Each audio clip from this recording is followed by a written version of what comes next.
Buen día, ¿cómo están, amigos, amigas? Qué gusto saludarles esta mañana. Bueno, recordando la jornada del día de ayer, hace un mes 4 niños desaparecieron después de ser detenidos por un grupo de 16 militares. Creo que no hay que dejar de decirlo, creo que hay que insistir. Esto ocurrió en el sector de las Malvinas, en Guayaquil. Ellos venían de un partido de fútbol. Los familiares de los niños, ¿qué es lo que están esperando ahora mismo? La reconstrucción de los hechos para tratar de esclarecer lo sucedido.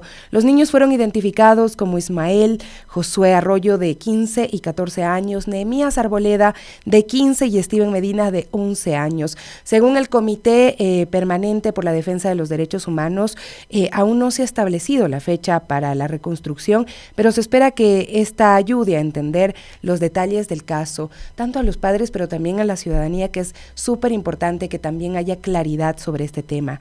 El ministro de Defensa, Giancarlo Lofredo, pues ya sabemos, defiende a los militares, alegando que actuaron al observar supuestamente que había personas que presuntamente estaban robando. No hay una sola evidencia de ese hecho. Sin embargo, pues los familiares defienden la inocencia de los niños, quienes eran estudiantes con sueños y, por supuesto, no eran delincuentes. ¿Y qué ha pasado con la vida de los padres? Qué doloroso saber que la vida, por ejemplo, de Joana Arboleda cambió drásticamente la noche de este 8 de diciembre, ¿no? Cuando su hijo Saúl fue detenido junto a 3 niños más por este grupo de 16 militares y los llevaron a Taura, en Naranjal, donde fueron torturados, asesinados e incinerados, y sus cuerpos pues estuvieron desaparecidos durante más de 2 semanas. Un mes después, Joana, de 38 años, pues vive sumida en un profundo dolor, recurriendo a tranquilizantes y medicinas para sobrellevar la tristeza y el trauma. Está sedada completamente. La pérdida de su hijo la tiene devastada. Su vida diaria se ha visto marcada por el sufrimiento. Vive con sus 2 hijas en una precaria vivienda en el sector de las Malvinas, una casa de 5 metros hecha de madera y zinc, donde solo tiene comida, una comida al día, gracias a las donaciones de los vecinos. Joana, quien antes trabajaba en un restaurante, pues fue despedida tras las faltas acumuladas debido al dolor de la desaparición de su hijo, y a pesar de la tristeza, pues guarda con cariño los recuerdos de Saúl, sus uniformes, cuadernos, mochila, la ropa. Se aferra a las memorias de su hijo, quien amaba el canto y también, por supuesto, el fútbol. Hay que nombrar estas historias, hay que decir lo que están pasando los familiares de los niños a un mes de su desaparición, ese día en el que todo cambió para ellos, para ellas, para los padres, para las madres. Y ayer se realizaron vigilias en todo el país. En Guayaquil fue un recorrido por la memoria que acompañó a los familiares de estos niños desde su barrio, desde sus casas, hasta el lugar donde fueron detenidos ilegalmente, y desde este lugar, pues que representa hoy un símbolo de la injusticia, un símbolo de la arbitrariedad, del autoritarismo, un símbolo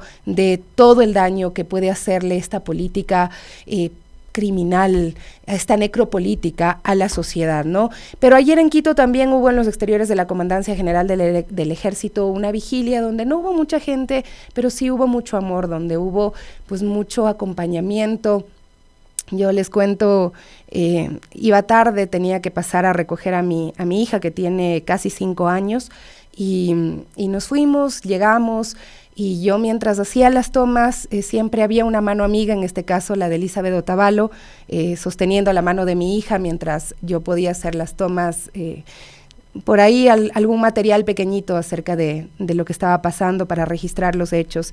Y luego el resto de personas de las organizaciones, estuvo Jimmy también, estuvo la gente de Esmeraldas Libre, Giovanna, también siempre acogiendo al resto, y su mensaje era ese, ¿no? No dejen solo al pueblo afroecuatoriano. Así como ellos también nos abrazan al terminar, tomamos todos juntos, como a las 7:30, 8 de la noche, el trolebús para dirigirnos a nuestros distintos destinos, y estábamos juntos, y lo digo y lo repito, es mucho acompañamiento que es tan necesario, tan importante en estos momentos. Creo que es la única forma de honrar las memorias de estos niños de Guayaquil, que son nuestros niños, las vidas de Ismael y Josué Arroyo, de Nehemías Arboleda, de Steven Medina.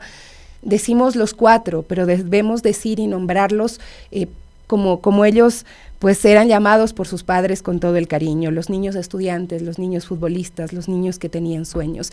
Y ahí en este plantón se dijo algo muy potente, se les pidió perdón también a nombre de todo el Ecuador. Les voy a compartir el ambiental de lo que fue el día de ayer, quiero que escuchen, quiero que sientan lo que significan estos encuentros, a los cuales les invito a ir. Hay próximamente una vigilia en el sector de Calderón también, y pues vale la pena estar.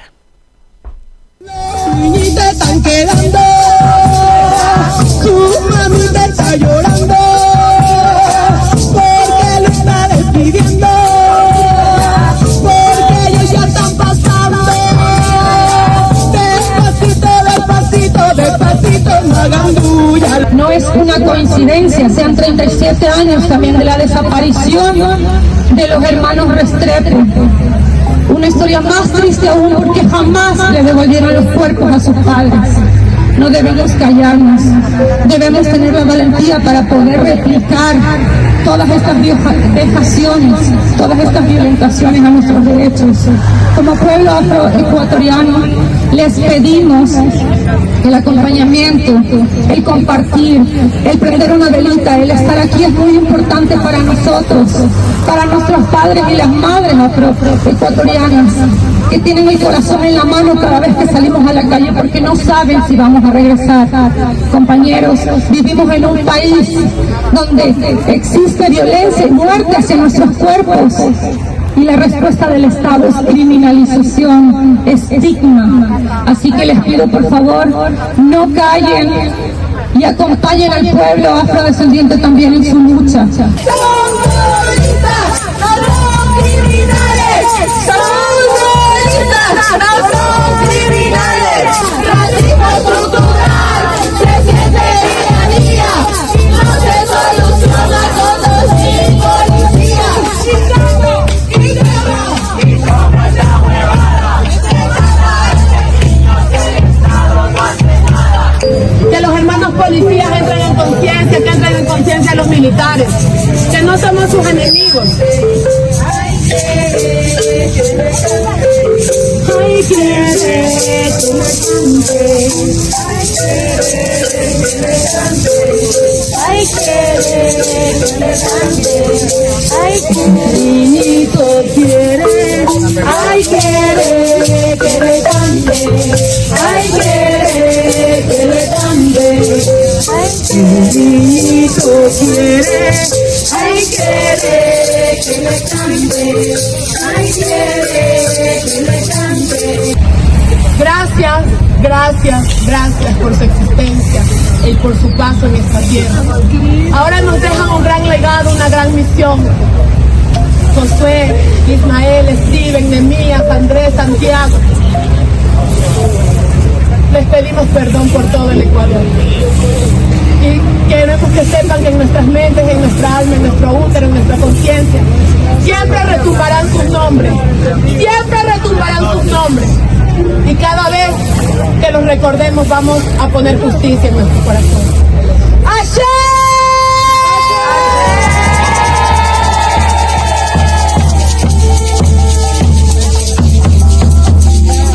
Tenemos que exigir justicia a este gobierno incapaz, indolente.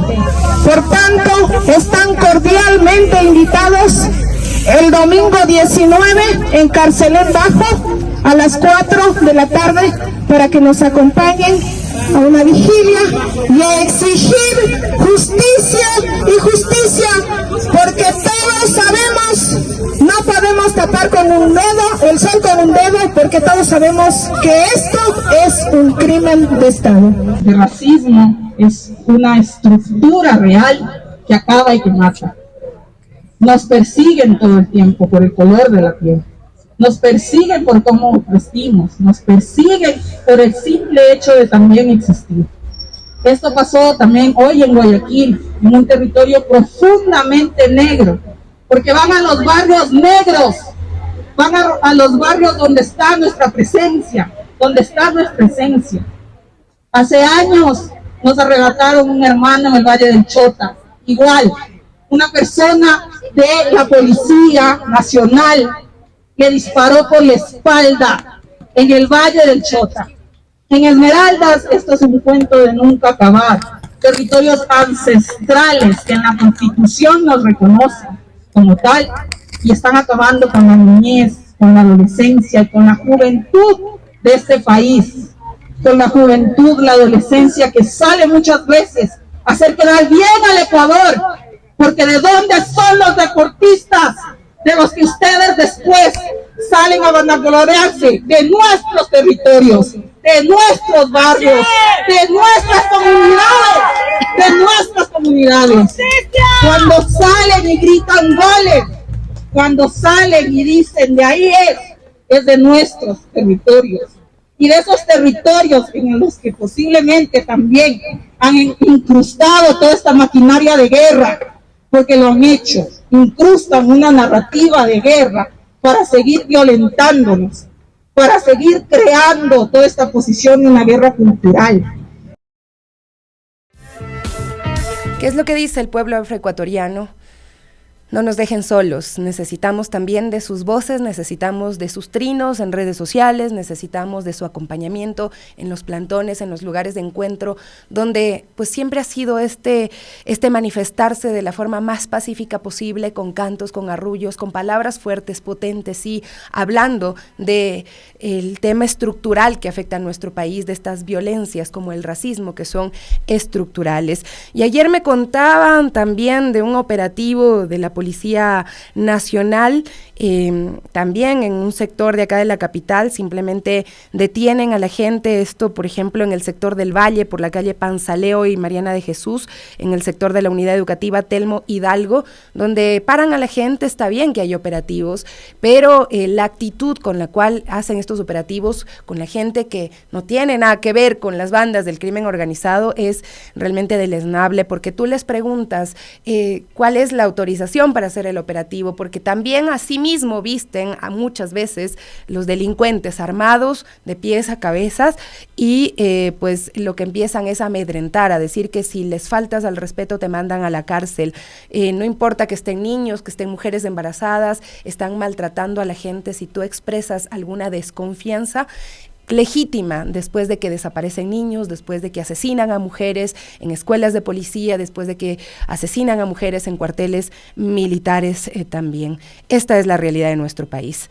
Son las 9:16, 9:17 en realidad ya, y pues acá tenemos a mucha gente conectada a través de las redes sociales, y ahora mismo vamos a hablar con nuestra invitada para abordar un tema que ocupa un lugar prioritario en la agenda nacional, es la inseguridad y el desempleo, sobre todo el desempleo que lideran las preocupaciones de los ecuatorianos según un reciente estudio de Comunicaliza. En este contexto pues vamos a conversar con Angie Toapanta, abogada laboralista, también del Centro de Investigación y Defensa del Derecho del Trabajo, para analizar las implicaciones de esta crisis en el ámbito laboral y las posibles acciones que deberían aliviar esta situación del país, ¿no? Son cifras alarmantes, un 19.3% de ecuatorianos considera la falta de empleo su principal preocupación, y hay relatos de personas que enfrentan dificultades para mantener a sus familias, y es urgente plantear también acciones concretas, sobre todo cuando estamos hablando de que estamos en un año electoral donde se definen posiciones también en torno a estos temas. Angie, ¿cómo estás? Bienvenida, muchísimas gracias por aceptar la entrevista con las Guarmis en este día. Hola Sofía, ¿cómo estás? Un buen día y muchísimas gracias a ti por la invitación.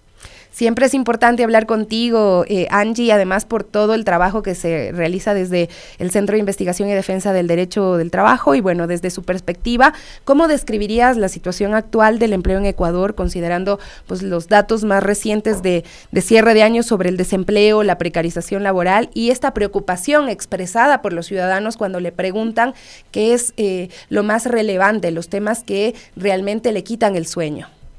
Uh-huh. Bueno, yo creo que hay que considerar una cosa. Desde hace algunos gobiernos atrás hemos visto una destrucción en la calidad del empleo. Es decir, cada vez hay menos empleos estables, bien remunerados, por lo menos con el salario mínimo, registrados y con afiliación a la seguridad social. Y cada vez hay más empleos precarios, es decir, aquellos empleos que no llegan al salario mínimo, que no tienen un mínimo de horas trabajadas al mes y que, por supuesto, en muchas ocasiones no tienen registro. Esta reducción paulatina de la calidad del empleo no ha sido la excepción durante el gobierno de Noboa. Durante todo el año 2024 vimos que esta tendencia siguió y de hecho se ha profundizado. De parte del Ministerio del Trabajo no ha habido una sola política real, concreta, que en verdad mejore la situación del empleo en Ecuador. Ha sido muy lamentable esta situación, puesto que significa que cada vez hay más personas en situación de desempleo o en situación de informalidad, y que también ha estado ligado a un fenómeno muy doloroso para la realidad ecuatoriana, que justamente corresponde a la migración, ¿no? Estos tiempos difíciles han estado acompañados de olas migratorias muy grandes que tienen como principal fundamento la falta de oportunidades en nuestro país. Entonces, el panorama realmente es complejo. Durante los últimos años hemos presenciado esto y al parecer durante el 2025, los siguientes años, también seguirá de esta manera. Angie, también está el tema de la inseguridad, ¿no? ¿De qué manera está afectando al mercado laboral y las oportunidades también de empleo en el país? Porque mucho se habla del plan Fénix, del trabajo en la seguridad, y resulta que no hay tal, y vemos también que es una de las razones por las cuales la gente migra, porque están siendo extorsionados, porque abren un negocio y no saben si van a poder tener la posibilidad de realmente hacer con libertad sus actividades, o van a verse también abocados a estos escenarios de extorsión y demás. Sí, justamente la inseguridad ha afectado a las personas trabajadoras, pero no solo a aquellos quienes emprenden o deciden tener un pequeño negocio o un negocio familiar o quizás hasta una mediana empresa. La inseguridad afecta y sigue afectando a las y los trabajadores que todos los días se levantan para ir a sus lugares de trabajo. En cualquier momento podría suceder un evento de inseguridad, por ejemplo, en el bus, en el ecovía, en el trole, que además son muy frecuentes, o incluso en la calle, al entrar o al salir del trabajo. Esta situación de inseguridad, por supuesto que ha afectado la calidad de vida de las personas trabajadoras, pero sobre todo ha implicado que de su propio bolsillo, de su propio salario, que ya es bajo, deban tomar otras medidas de seguridad, restándole dinero a lo que corresponde para vivir. Y eso nos da como efecto que la capacidad adquisitiva del salario también se ha ido disminuyendo paulatinamente. Recordemos que además de la ola de inseguridad ligada a la migración, también tuvimos una crisis energética muy fuerte que significó la reducción de empleos, aunque el gobierno lo hubiera negado. Creo que ya a 2025, con las cifras cerradas del 2024, podemos tener un panorama mucho más claro, y es que sí se perdieron empleos. Y yo diría incluso algo mucho más fuerte, es que los pocos empleos que se recuperaron después de la crisis energética son los mismos que ya se habían perdido. Es decir, no se crean nuevas plazas de empleo, solamente se ocupa las plazas que ya estaban disponibles en el mercado. De tal manera que tenemos un estancamiento en la generación de empleo. Y esto no es reciente, sino que lleva mucho tiempo en la estructura laboral ecuatoriana, porque en estas situaciones lo que hace la gente es realmente no registrar los contratos de trabajo, sino llevarlos hacia el sector informal, donde por supuesto no hay derechos laborales. Y como en efecto no tenemos una entidad de control que realice la labor de inspección, de fiscalización y de regularización de esos trabajadores, digamos que ese escenario de omisión permite la informalidad, permite el no registro y en consecuencia el estancamiento de la generación de empleo digno y de calidad. Esto es un tema grave, ¿no? Se están vulnerando los derechos laborales, ustedes pueden afirmar eso pues a través de los estudios que se ven haciendo, pero por ejemplo, si miramos recientemente el feriado decretado por el presidente de la República, el de fin de año hasta el 5 de enero, cómo las grandes empresas pues pidieron que no sea obligatorio, por ejemplo, y al final no se dijo nada. Sin embargo, ¿quién iba a controlar que estén realmente brindándoles la posibilidad del descanso obligatorio a los ciudadanos y ciudadanas? Es decir, te dicen que va a pasar una cosa, pero luego tampoco es que el Ministerio de Trabajo está ahí con los inspectores para controlar, para ver que se esté cumpliendo incluso estos estas medidas que las han adoptado con otros fines de pues generar, no sé, también distractores muchas veces a otras problemáticas que se están sucediendo en el país. Pero, ¿qué casos más comunes se están observando? ¿Cuáles son los casos comunes que se han observado en esta práctica en la vulneración de derechos de trabajadores y trabajadoras? Yo creo que una de las constantes ha sido no otorgar contratos indefinidos donde sí se debería otorgar contratos indefinidos. Hay un aumento de los contratos a plazo. Uno de ellos es el contrato especial emergente, que ya lleva tiempo y se creó a partir de la pandemia, pero que todavía sigue vigente, a pesar de que ya superamos la pandemia. Tuvimos una crisis diferente, la crisis energética, donde también se emitió una norma que ya les comentaré. Y ahora, en un momento, si podemos decirlo, post-crisis, momentáneo quizá, esa norma sigue vigente y es una de las que más se utiliza para generar contratos. Son contratos absolutamente precarios e inestables. Esa viene siendo la tendencia. Después de este contrato emergente, también tenemos al contrato por obra o servicio de negocio. Este tipo de contratos se utilizan con el ánimo de no otorgar derechos laborales donde sí se debería otorgar derechos laborales. Pero lo más grave es que estas formas contractuales precarias no tienen indemnizaciones por despido, sino que se terminan cuando termina el plazo del contrato. Eso significa que el trabajador, si su contrato termina hoy, mañana tendrá que buscar otro trabajo, sea en la economía formal o en la economía informal o en otro país donde las oportunidades resulten, para poder tener un ingreso, ya que no tendrá una indemnización por despido. Y evidentemente es alguien que requiere comer y no puede pasar tiempos prolongados sin trabajo y sin ingreso. Esto quiere decir entonces que estos contratos son utilizados como para evadir las indemnizaciones por despido. Puede sonar un poco alarmante a veces cuando solo nos fijamos en las cifras de despido intempestivo. Realmente el despido intempestivo no es lo que debería asustarnos, porque una persona que es despedida obtiene una indemnización por ese despido injustificado. Lo que realmente debe alarmarnos son el incremento de las cifras de terminación de contratos por terminación del plazo, por causas justificadas en el plazo o incluso por terminación del periodo de prueba o acuerdo entre las partes. Esas son las cifras que deben alarmarnos más allá de las cifras del despido intempestivo, porque estas últimas sí tienen liquidación. Angie, ¿cómo valoran ustedes la presencia de la ministra Ivonne Núñez en el gobierno de Daniel Noboa? ¿Cuáles son, digamos, las actitudes, las resoluciones, los hechos que más destacan de lo que ha sido su participación en relación con el trabajo con los trabajadores? Bueno, nosotros para cerrar el año 2024, desde la Asociación Ecuatoriana de Abogados y Abogadas Laboralistas, que ahora estoy coordinando a nivel nacional, habíamos hecho ya un balance de todo esto, ¿no? Y ya habíamos tenido por lo menos 11 situaciones vergonzosas por parte de la ministra del Trabajo. Una de ellas es la más notable, y es que ha servido para los intereses políticos y partidistas y electorales del presidente Daniel Noboa.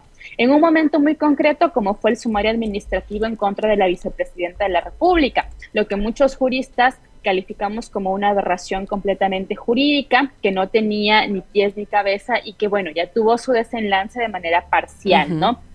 Eso fue orquestado por la ministra del Trabajo en una actuación, insisto, vergonzosa, porque considerando que ha sido jueza del trabajo, pensábamos o asumíamos al inicio de su gestión que sus criterios jurídicos serían por lo menos diferentes y un poco más cercanos a la realidad.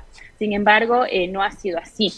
La ministra del Trabajo también ha emitido una serie de acuerdos ministeriales en contra de las organizaciones sindicales, más allá de lo que públicamente se dice, ¿no? De lo que se ha referido en cuanto a los contratos colectivos del sector público, que tuvimos una entrevista aquí, recuerdo, hace mucho tiempo, donde explicamos que realmente no eran contratos desmedidos, sino que eran contratos justos.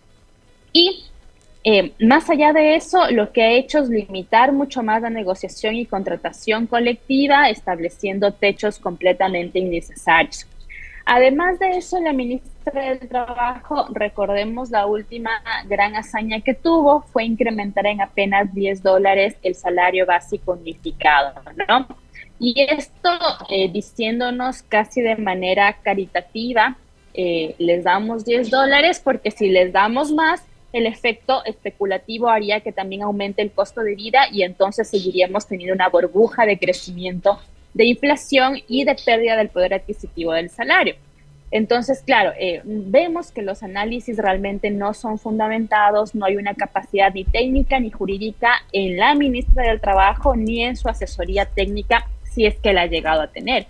Eso por nombrar algunos de los puntos más relevantes y sin dejar de lado que durante la crisis energética emitió el pico y placa eléctrico, que nosotros bautizamos como el pico y placa laboral, en atención y escucha únicamente a las cámaras de empresarios, con un acuerdo ministerial que nunca fue consultado y que sospechamos que ni siquiera llegó a ser utilizado por la mayoría de la población, por la propia característica del acuerdo, ¿no? Decía que se puede trabajar hasta 10 horas al día y que mientras los cortes de energía eran de 14 horas al día y distribuidos, fraccionados, entonces algo extrañamente difícil de aplicar. Le hemos pedido información a la ministra del Trabajo sobre qué empresas están aplicando esto, aún no ha respondido. También le hemos solicitado que ya derogue ese acuerdo ministerial, pero como en sus interpretaciones jurídicas extrañas, nuevamente, ha dicho que el acuerdo ministerial dejó de tener vigencia porque se terminó la crisis energética, lo cual no es cierto porque parecería que no ha leído lo que ella misma afirmó. El acuerdo ministerial dice que seguirá vigente mientras estén vigentes los acuerdos realizados en función de esa norma, ¿no? Entonces ha sido una gestión lamentable, no se ha generado empleo, no ha habido empleo de calidad, pero quizá uno de los momentos también importantes a recordar fue la consulta popular. Claro que Daniel Noboa y su ministro del Trabajo pretendieron que la población reviviera el contrato por horas. En buena hora, casi el 70% de la población le dijo no a esa propuesta y bueno, a partir de eso tampoco se ha generado ningún tipo de política real para poder realizar contratación estable y digna. Angie, también vemos, bueno, que el Ecuador no responde mucho a los organismos internacionales. Veía que también, pues, ustedes nombraban esto, que Ecuador no acreditó la delegación para la conferencia de la OIT, incumpliendo el diálogo social básico, ¿no? Un poco de esto que implica que en el país, pues, no hay como el interés de adecuarse a las normas y estándares que buscan desde lo internacional, digamos que ha sido estudios que se han hecho pues de más alto rango, sobre mejorar la calidad de vida de los ciudadanos y ciudadanas. Ecuador tiene innumerables observaciones con respecto al derecho al trabajo y muy concretamente con respecto al derecho a sindicalizarse. Sin embargo, Ecuador no las cumple y reiteradamente es llamado al banquillo de los acusados ante la Organización Internacional del Trabajo. Pero el año pasado, de manera muy vergonzosa a nivel internacional, y como solo había sucedido en una ocasión anterior en la historia de la OIT, el gobierno decidió no acudir al banquillo de los acusados. Esto entendemos en el marco de la política internacional sin sentido que ha enojado el gobierno de Daniel Noboa, como en otras ocasiones sucedió con la Embajada de México, con declaraciones internacionales que también tienen una clara repercusión internacional. Eso fue sin duda alarmante, pero más allá de eso, creo que es parte de esta política antidemocrática, antiestructura, antiinstituciones, antiderechos que ha tenido el gobierno. Y yo creo que es un buen momento para retomar la idea con la que inicié esta intervención cuando decía que parecería que esta va a ser la tendencia durante el 2025, una tendencia a reducir los derechos, porque he revisado ya los planes de gobierno de algunos candidatos y me he topado con que por lo menos 2 insisten en revivir el trabajo por horas. Me refiero a Henry Cucalón y a Francisco Tabaqui, que abiertamente y en sus planes de campaña y en sus planes de trabajo dicen que para ellos el trabajo por hora sí debería volver. Obviamente no dicen cómo lo van a hacer, cómo lo van a proponer, pero ese es ya claramente un indicio de que para ellos la flexibilización y la precarización del trabajo es la manera de tener a las personas trabajadoras. Que es un poco lo que la tónica, ¿no? De que a pesar de que digas no en una consulta popular, siempre hay la forma de meter un acuerdo, de saltarse la ley, y pues como dicen, echa la ley, echa la trampa también, lastimosamente, eso se da muchísimo en nuestro país. Angie, muchísimas gracias por acompañarnos el día de hoy. Quisiera que cerremos con una reflexión chiquita sobre qué es lo que sí deberíamos hacer como país para mejorar las condiciones de trabajo de todos, de todas, de todes. Muchas gracias, Sofía. Yo creo que una cosa crucial en este punto es por lo menos exigir el cumplimiento cabal, restricto y literal de las normas que tenemos. Y en ese momento nos daremos cuenta que sí es posible avanzar en derechos, mejorar la economía y tener sostenibilidad. Muchas gracias, Angie. Un abrazo fuerte para ti. Siempre es un gusto tenerte acá en este espacio de las Warmis. 9:36, hacemos una brevísima pausa y regresamos ya con nuestra compañera Evelyn Kaiser.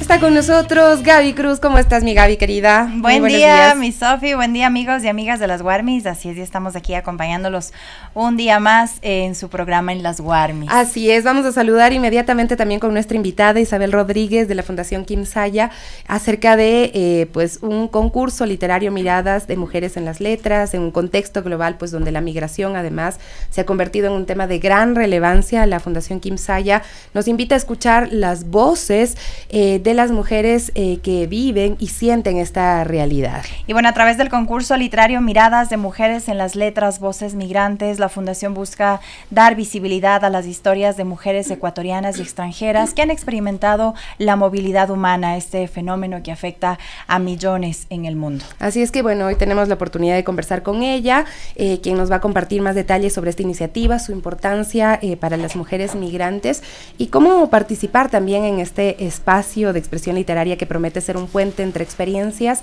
y también culturas. Isabel, pues muchísimas gracias por estar hoy con nosotros para que nos cuentes un poquito más acerca de este tema, ¿no? Qué interesante, ¿no? Un concurso literario, Miradas de Mujeres en las Letras, Voces Migrantes, que busca, como lo habíamos dicho, pues dar visibilidad a las experiencias de las mujeres en el contexto de la migración. Y ahí, bueno, Isabel, ¿qué les inspiró pues para crear este espacio y por qué es tan importante destacar también las voces de mujeres migrantes? Buenos días con todos y un feliz año, un abrazo inmenso a través de todos estos espacios, de las redes y de este maravilloso espacio, ¿no? Warmi Pichincha, que siempre que nos dan esta oportunidad, nos abren micrófonos para conversar de estas iniciativas, comunicarnos, difundir e invitar a la ciudadanía a participar de estos espacios culturales tan necesarios actualmente en nuestro país. Muchísimas gracias y bueno, contarles, ¿no? Esta convocatoria que estamos haciendo a todas las escritoras ecuatorianas, tanto fuera como dentro del país, y también a mujeres migrantes residentes en nuestro país, a que participen con sus obras literarias, ensayos, cuentos, que traten el tema de la migración de alguna manera. Es parte de un festival que estamos impulsando que se llama Miradas de Mujeres en las Letras, que tiene también el apoyo del Ministerio de Cultura. Somos beneficiarios, hemos ganado un fondo que nos permite movilizar este festival.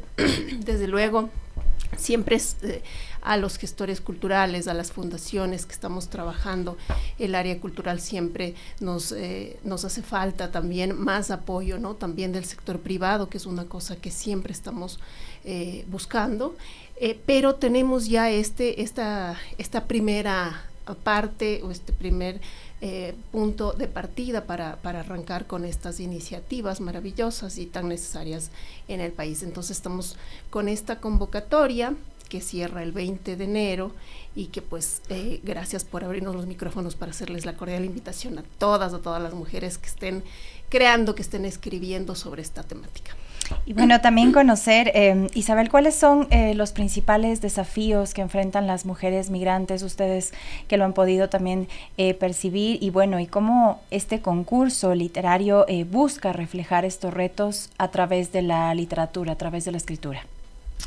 Bueno, en un principio, ustedes creo que todos sabemos, ¿no? La migración, la fuerte migración como país receptor que hemos tenido, sobre todo de hermanos venezolanos, también colombianos, y bueno, de haitianos, de cubanos, de varios países, ¿no? Ciudadanos de varios países del mundo. Y también actualmente estamos viviendo una nueva ola migratoria como país de origen, ¿no? Desde aquí están saliendo muchísima gente hacia otros destinos en el mundo, y la migración de por sí no es nada fácil, ¿no? Implica muchísimos retos, implica despegarse un poco de todo lo que es la familia, de todo lo que es la red social, y eso es un impacto muy fuerte, un impacto social, un impacto psicológico, emocional para la persona que va a migrar, y aún más en condiciones extremas, como muchísima gente lo hace en nuestro país o en América Latina. Yo pensaba mucho en eso, ¿no? En que, bueno, hemos migrado algunos de nosotros por tiempos cortos, pero en otras condiciones, ¿no? Migrar ya por necesidad, porque el país te expulsa, porque te están extorsionando, es otra cosa, ¿no? Y aún así, cuando estás lejos de tu país, no en esas condiciones, miras a tu país de lejos y cómo lo extrañas, cómo añoras las cosas, la familia, cómo añoras la comida, y pues me imagino que todo eso también se puede expresar a través del arte, a través de la literatura, ¿no? Los relatos, los cuentos. Totalmente. Nosotros como fundación, para nosotros es fundamental y es estratégico trabajar desde el arte, ¿no? Con la comunicación, el arte, la cultura, como herramientas potentes para permitir que una especie de catarsis, de sanación a través, por ejemplo, en este caso de la literatura, ¿no? Todas esas emociones que una persona está sintiendo, que ha vivenciado, ¿no? Puede desbordarlas, puede expresarlas a través de la escritura, de la fotografía, del cine, etcétera. En este caso, con esta edición especial enfocada en las letras, pues es a través de la escritura. Entonces, respondiéndote a tu pregunta, es especialmente interesante cómo el arte puede ponerse al servicio y puede ayudar, en este caso, a estos procesos que pueden ser traumatizantes, que pueden ser dramáticos, ¿no? de la migración. Y bueno, Isabel, sabemos que el festival se va a realizar en 3 ciudades, ¿no? En Quito, Guayaquil, Nueva Loja también. ¿Cuál fue el motivo de que la Fundación haya escogido estas ciudades como sede? ¿Qué importancia también tiene para la Fundación en relación a este tema, ¿no? Al tema de la migración. Bueno, nosotros hemos seleccionado estos 3 lugares pensando en la cantidad de migrantes que existen en estas ciudades, y claro, Quito, Guayaquil son las ciudades más grandes y por lo tanto las que receptan mayor cantidad de migrantes, y Nueva Loja también es una ciudad fronteriza y por lo tanto con muchísimos problemas de movilidad, de migración. Y esas han sido como las pautas, ¿no?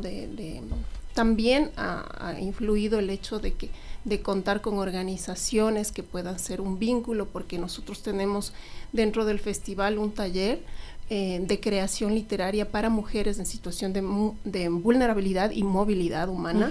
Entonces, como aliados nos interesa y nos ayuda también a que haya organizaciones que nos permita esa cercanía y convocar a estas personas en esta situación para que reciban este taller. Son personas que trabajan directamente con migrantes, con personas en movilidad humana. Así es, así es, sí. Y bueno, ¿cómo se puede participar en este concurso, ¿no? Y cómo puede además el concurso impactar en la vida de las mujeres migrantes, su representación en la sociedad? Cuéntanos un poquito del tema ya logístico, de los plazos, las fechas, para que estén atentos nuestros amigos y amigas, sobre todo, bueno, nuestras amigas.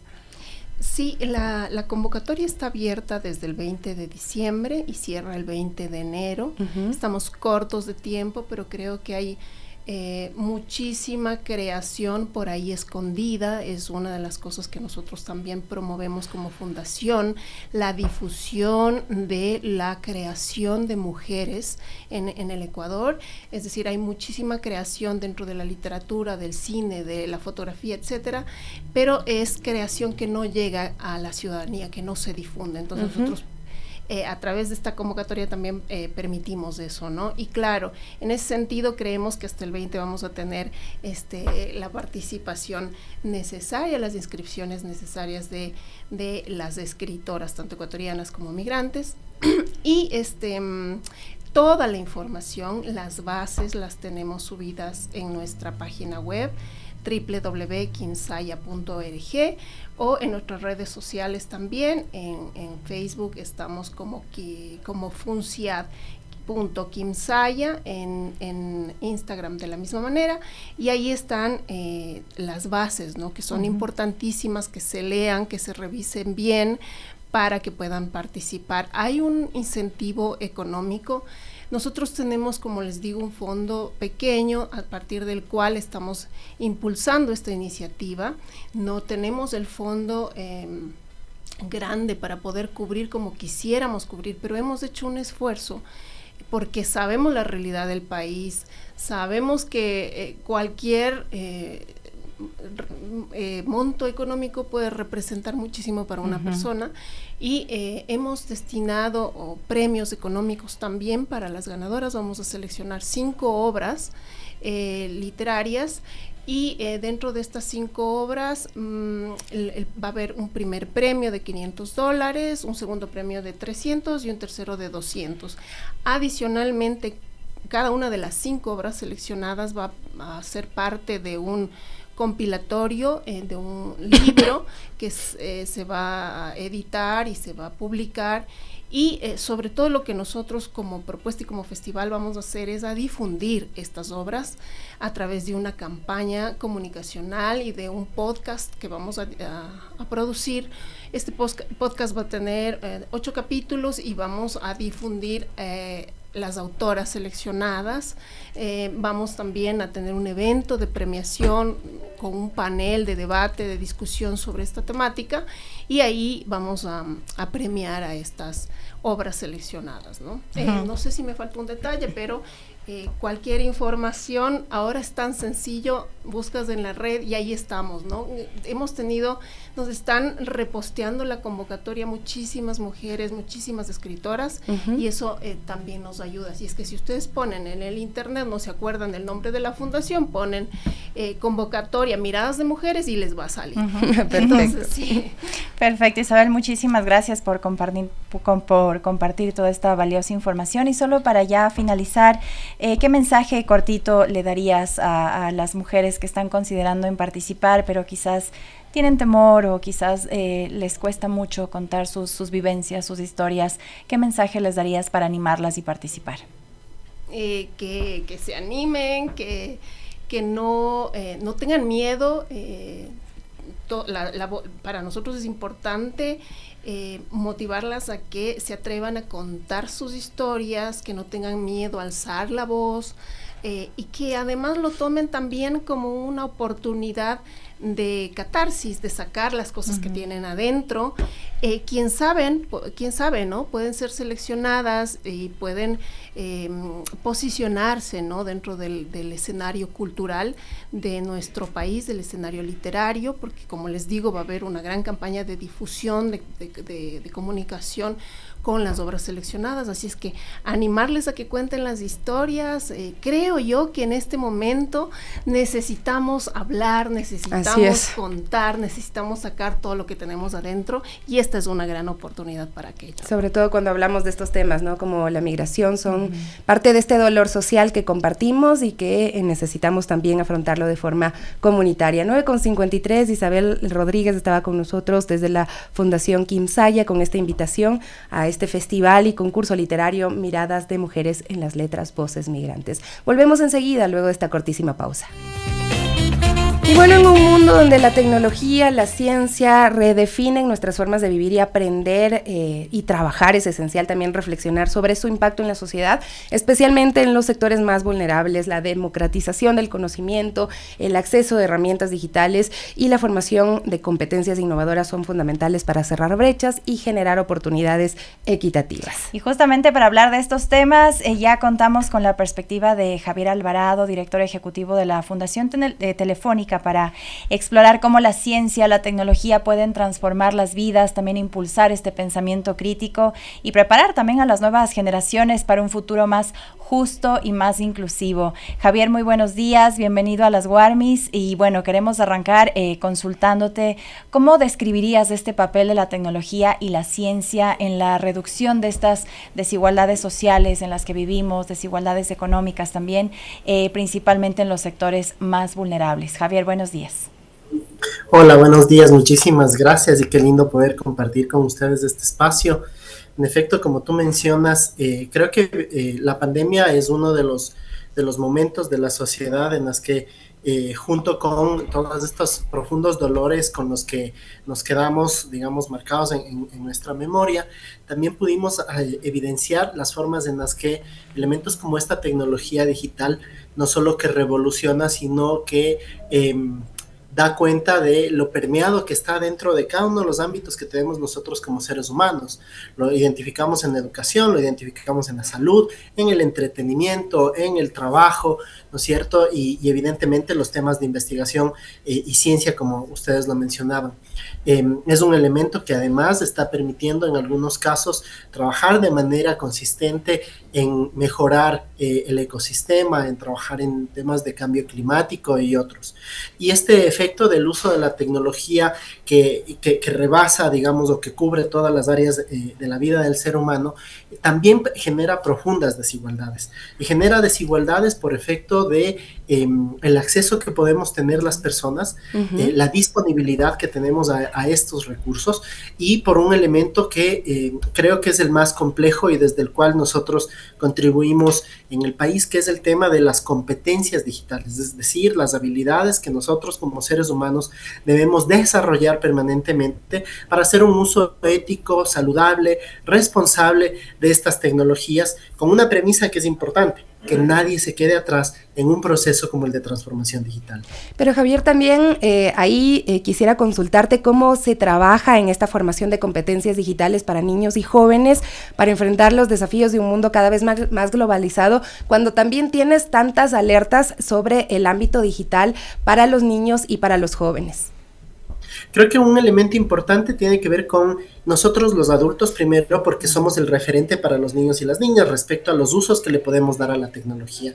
Y ahí hay dos actores que son fundamentales en este proceso. Por un lado están los padres y madres, ¿no es cierto?, como actores que están cerca de los niños y las niñas y que tienen un rol importantísimo a la hora de disponibilizar dispositivos tecnológicos o facilitar o no el acceso a redes sociales y a otros elementos como los videojuegos en línea, por ejemplo, que tienen los niños. Entonces, si los adultos, en el caso de los padres y las madres, no tienen un conocimiento respecto a cuáles son estas formas de usar la tecnología, entonces tenemos una brecha grave respecto a esta ventana que se abre frente a niños y niñas. Y ahí exploramos y vemos temas que son tan necesarios de abordar, como por ejemplo los efectos nocivos que tiene en el desarrollo neuronal de niños menores de 5 años el uso de dispositivos tecnológicos. Nosotros creemos que los niños menores de 5 años no deben estar expuestos a pantallas,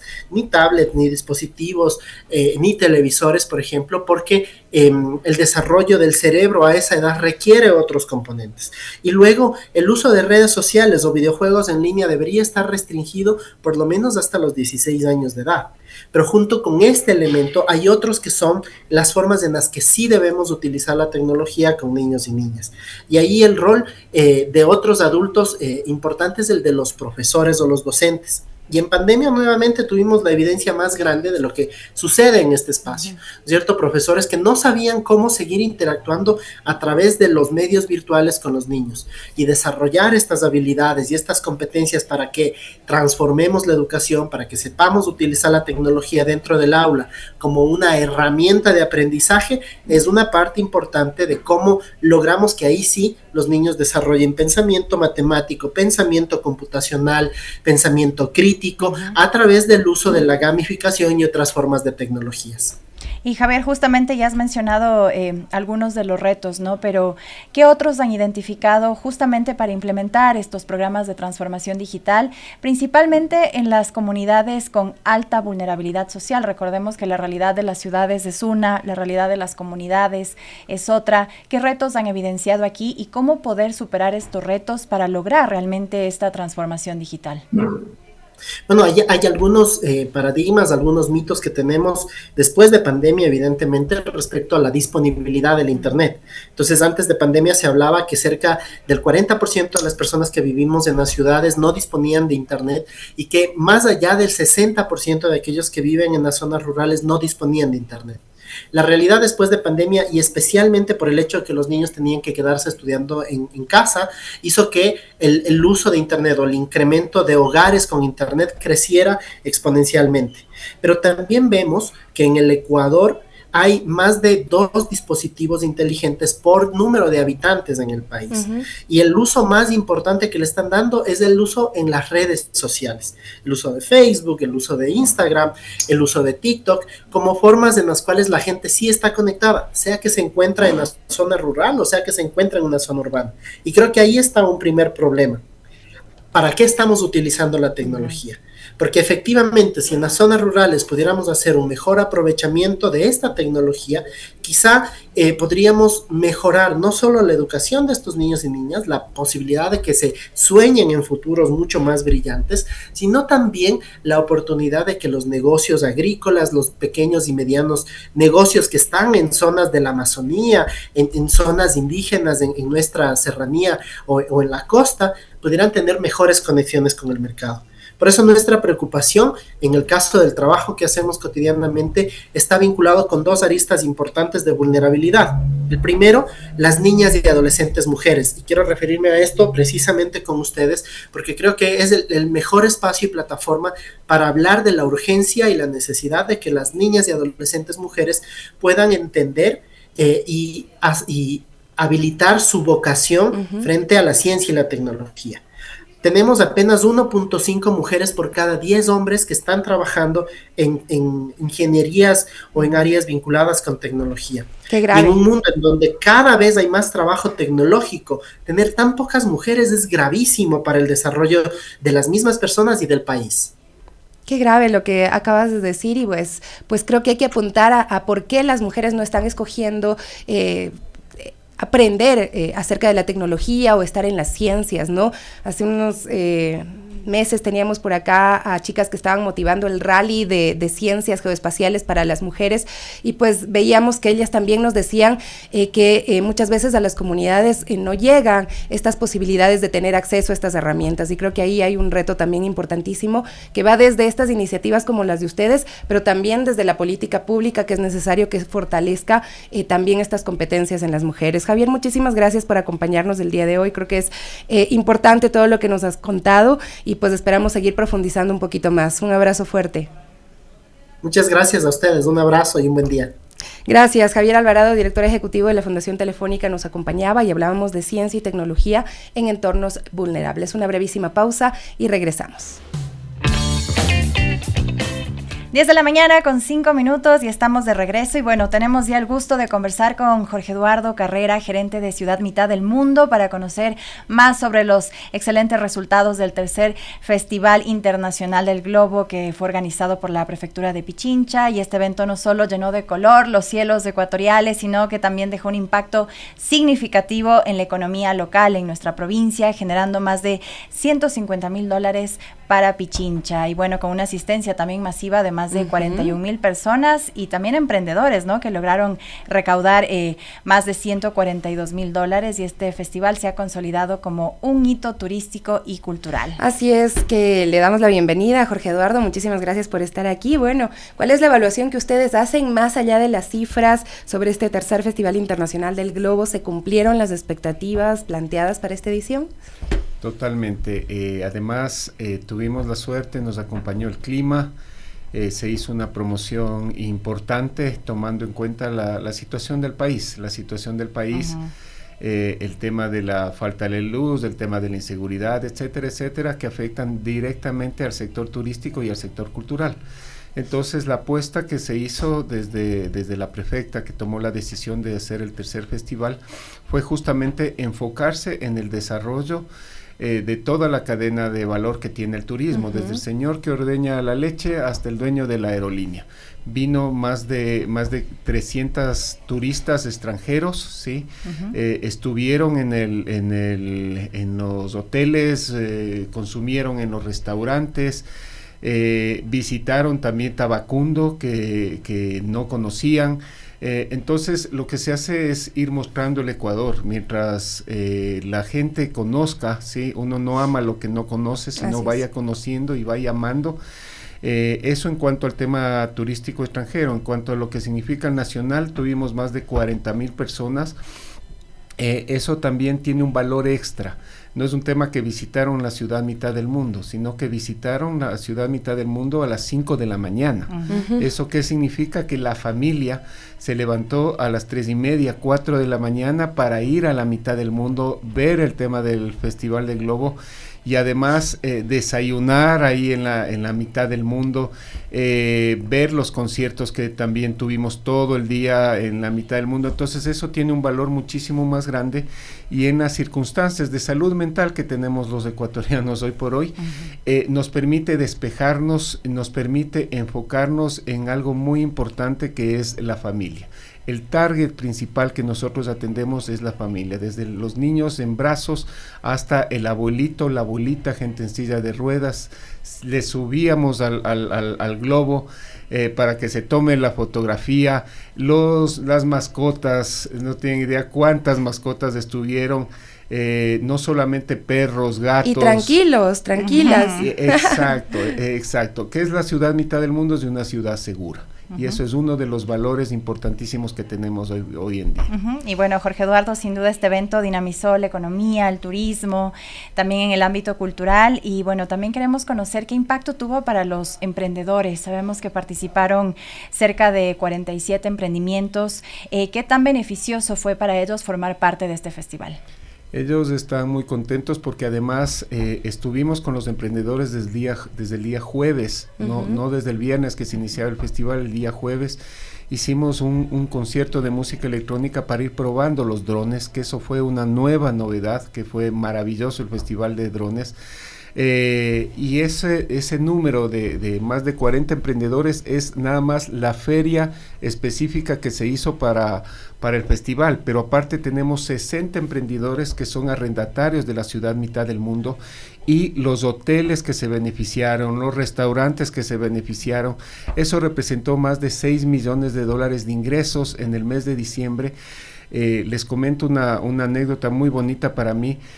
Una de las arrendatarias se acercó a agradecer porque dice, nunca había vendido tanto en diciembre, ¿sí? Qué bueno. Entonces, ese es un dato importantísimo. Hoy por hoy no es el número ni la cantidad de gente que visita la mitad del mundo, porque la gente no tiene los recursos, es decir, el gasto no es lo mismo que sucedía el año pasado o el anterior. Entonces, el esfuerzo que está haciendo la gente, el esfuerzo que está haciendo los emprendedores, sumado todo eso, significa que tenemos una alternativa, tenemos una posibilidad de mejorar la situación tanto de los emprendedores y de la gente que visita el mundo de la mitad del mundo. Y pues se vuelve ya como un evento emblema de la provincia de Pichincha y de la ciudad mitad del mundo. Por eso siempre la pregunta es, ¿va a continuar? ¿Qué planes se tienen para este año? El día de ayer tuvimos una reunión con el FIC de México, sí. Estamos viendo cómo mejoramos el tema de de la cantidad de globos, del tema de aprovechar el mejor tiempo para que se pueda hacer en Quito. Pronto va a haber sorpresas. Porque vamos a mejorar. El tema de los drones, repito, fue un espectáculo maravilloso. Bellísimo. Fue muy lindo, los drones se elevaron, hicieron figuras del Diablo Uma, del Colibrí, de la Rosa de Tabacundo, de la mitad del mundo, y la gente aplaudía, ¿no? Ese es un elemento. La gente estaba totalmente comprometida, metida en todo lo que significa el festival. Y fue una sorpresa para la gente porque eso que, obviamente, con los distintos niveles, eso que el fin de año se hizo en China, que también fue un festival de globos, de millones de globos, nosotros lo hicimos con 150 globos, la gente podía verlo aquí, ¿sí? Nosotros somos una entidad pública, y la entidad pública, como servidores públicos, nosotros estamos mostrando que podemos hacer muy bien las cosas. Entonces, estos datos, más de 40,000 gentes que vinieron, duplicaron la cantidad de turistas y visitantes del año pasado. Entonces, esos datos también nos empujan a que este año también lo tengamos, el cuarto Festival Internacional del Globo. Perfecto, entonces ya está confirmado, ya saben, el cuarto Festival Internacional del Globo será este 2025. Esperamos también tenerlo nuevamente, Jorge Eduardo, para que nos cuente los detalles. Como dice, ya se vienen novedades, sorpresas, así que estaremos muy atentas aquí para que nos cuente las primicias en las Warmis. Claro, antes la Sofi iba para allá, pero ahora ya no me... No, usted que me ha cambiado. Sí.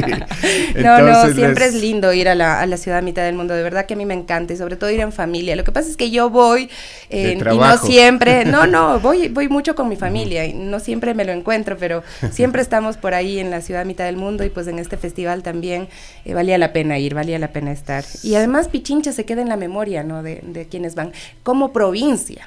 Exactamente, tanto es así que hoy la ciudad mitad del mundo y el proyecto del ecosistema digital, porque en el mes de febrero ya empieza a funcionar nuestra moneda digital, el Curi, que significa oro en quechua, donde uno puede ganar muchísimos premios cuando uno ya presente sus facturas, etcétera. Vamos a tener una billetera electrónica que se denomina el pasaporte digital del mundo, de la mitad del mundo.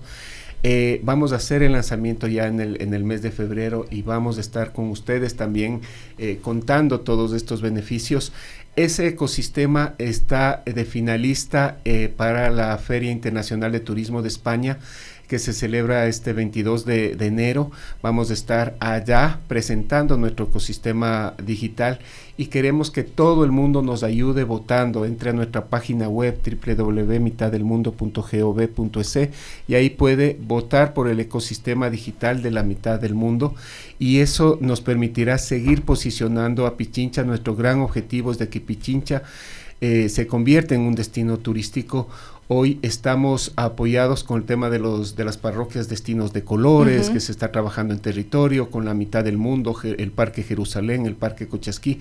Es decir, se está haciendo un trabajo importantísimo desde la prefectura para ir desarrollando el turismo que beneficia a muchísima gente, y eso va generando una mejora de la calidad de vida. Muchísimas gracias, Jorge Eduardo Carrera, gerente de la mitad del mundo. Las mejores fotos que yo tengo son de la mitad del mundo, así es que vayan, siempre es lindo ir, siempre uno se encuentra con alguna novedad. No es que siempre usted va y va a encontrar lo mismo, no, siempre hay algo nuevo, y pues es una experiencia maravillosa. Vamos a hacer una cortísima pausa o no, nos saltamos la pausa para darle paso de una vez a nuestra compañera Evelyn Kaiser. Así es, y bueno, diciembre y enero suelen ser los meses donde más enfermedades respiratorias se registran. Bueno, tos, gripe, influenza son las principales afectaciones. Aquí nuestra pobre Sofi fue víctima de ello, y que bueno, tienen que estar en cama durante días. Pero ¿por qué sucede esto? ¿Cómo van las vacunas? ¿Cuáles son las medidas de prevención? Pues aquí tenemos todos los detalles con nuestra compañera Evelyn Kaiser.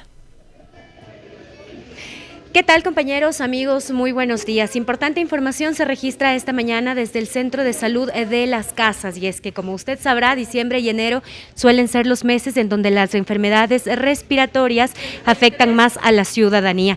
Bueno, todos en estos meses creo que hemos tenido alguna especie de resfriado, incluso influenza, que nos ha tumbado durante varios días en la cama. Precisamente esta mañana nos encontramos en el vacunatorio, en donde se está colocando la vacuna de la influenza a los ciudadanos que están con alguna afección respiratoria. Pero también vamos a conversar con la subsecretaria Teresa Ahumada para que nos amplíe esta información. Subsecretaria, buenos días. Bueno, la pregunta del año, nos conversábamos, ¿no? Es que usted también fue afectada por la gripe, por la influenza, estas fechas que los climas nos perjudican. ¿A qué se debe que en diciembre y en enero estas enfermedades se incrementen? Buenos días, muchísimas gracias por el espacio. El Ministerio de Salud Pública está presto a dar información correcta acerca de lo que está pasando en el país. En el feriado recibimos noticias de una alerta sanitaria, la misma que fue descartada, puesto que no estaba esta situación en China, ni tampoco aquí en Ecuador, sobre una nueva cepa, un nuevo virus. Eso no es así. Nosotros tenemos reportes desde el 2019 de que el metaneumovirus humano ha estado presente ya en el Ecuador, y es así que el 2024 cerramos con 9 casos reportados desde el Instituto de Salud Pública Izquieta Pérez, INSPI, con datos que nos indican de que este virus ya está presente en nuestro país. Sin embargo, esto no tiene que alarmar a la población, sino más bien mantener las medidas de bioseguridad, la vacunación, que es importantísimo. Y a la pregunta que usted me hace en cuanto a por qué estamos con estos casos de infecciones virales respiratorias agudas, es debido al cambio que estamos teniendo del clima, ¿no? Mientras estos virus están presentes todo el tiempo, sin embargo, en las épocas de lluvia que las estamos presenciando en este momento, es cuando el virus empieza a aumentar.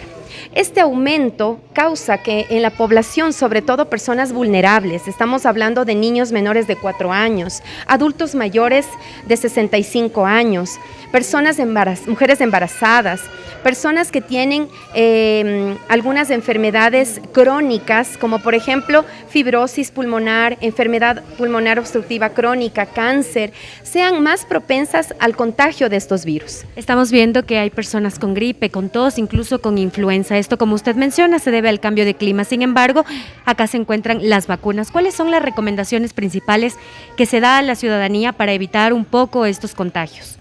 Bueno, lo principal, como le decía, mantener las normas de bioseguridad. ¿Cuáles son estas normas? El uso de la mascarilla. Nosotros hemos solicitado que en lugares como estos, centros de salud, en los hospitales, el uso de la mascarilla es obligatorio, tanto para el personal sanitario como para las personas que nos visitan. Entonces, la recomendación es el uso de la mascarilla, y en las personas que tienen síntomas respiratorios y que tienen que acudir a sus trabajos o tienen que ir en espacios donde están en el metro, en el bus, tienen que usar la mascarilla. ¿Cuáles son estos síntomas para que la gente esté prevenida y acude inmediatamente al médico? Los síntomas principales: la tos, la congestión nasal, el dolor de garganta, muchas veces se presenta también dolor en los oídos, malestar general, una debilidad en el cuerpo que no le permite mantener las actividades diarias de la vida. Entonces, en esos casos los pacientes, y que tenga fiebre también puede ser otro síntoma, en esos casos las personas tienen que acudir a su centro de salud más cercano.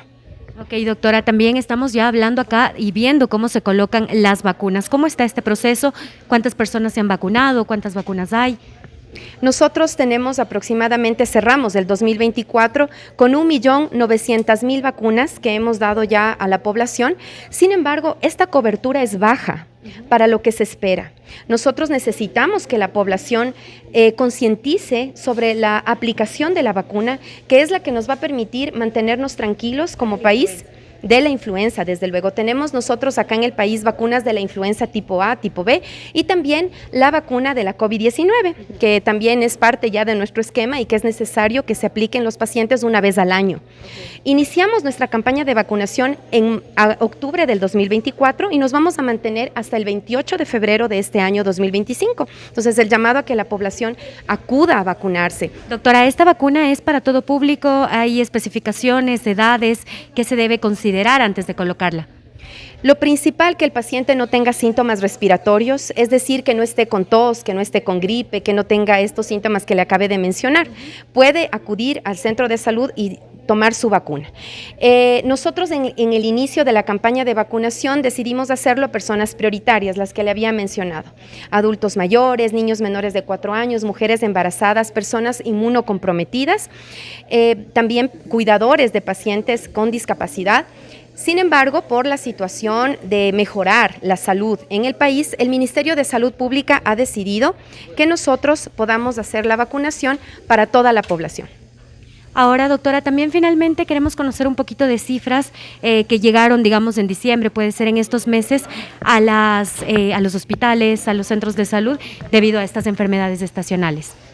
Sí, nosotros solicitamos a las personas que se mantengan siempre pendientes de las noticias que reporta el Ministerio de Salud Pública, la Organización Panamericana de la Salud, y que no se dejen llevar por falsos rumores que pueden generar caos en la población.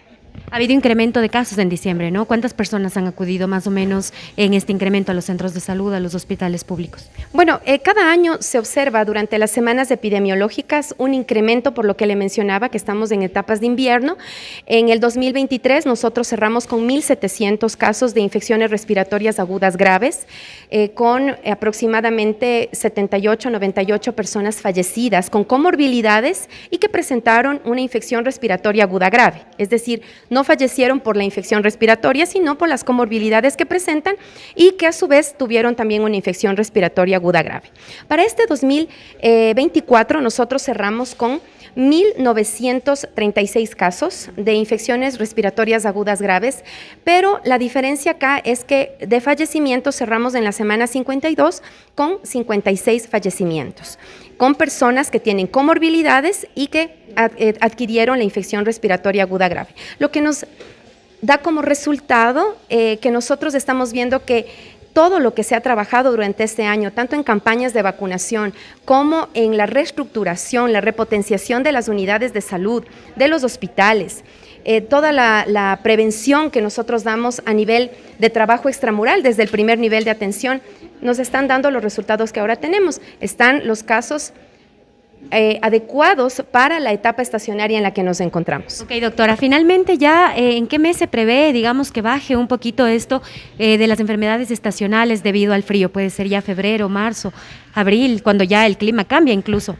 Los picos, como le mencionaba, son a partir del mes de octubre, noviembre, diciembre, y esperamos que para finalizar febrero, marzo, empecemos a tener una disminución. Pero todo esto también depende de que la población concientice de las normas de bioseguridad, que nuevamente retomemos esto. En el 2020 nos ayudó muchísimo el mantener la mascarilla, el distanciamiento, si es que yo me encuentro con algún proceso respiratorio agudo, si es que la persona está en un bus, está en un transporte cerrado, el abrir la ventilación es importante que haya en los espacios donde hay aglomeración de personas y sobre todo la concientización de que tienen que acudir a recibir su vacuna.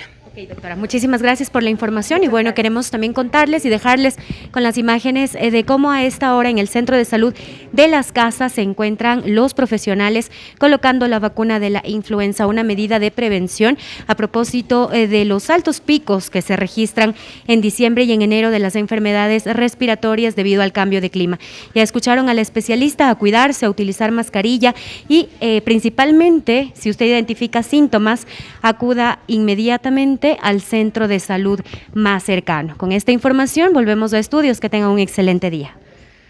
Información de mucha utilidad para todos, todas, todes que andamos un poquito enfermitos por ahí. Bueno, hay que vacunarse para la influenza, para el COVID, evitar así que haya complicaciones en nuestras familias. Sí, también reforzar esas defensas para quienes todavía no hemos caído con todos estos virus, pues a reforzar también esas defensas, buena alimentación, agüita, y bueno, y si es que por ahí pueden alguna vitamina C, o vitamina C que también es natural, ¿no? Está en los juguitos, en la naranja, entonces a cuidarnos bastante en esta época. Nos despedimos ya, queridos amigos, amigas, como siempre les dejamos un abrazo súper fuerte, todo el cariño del mundo y mañana volvemos a las 9 en punto.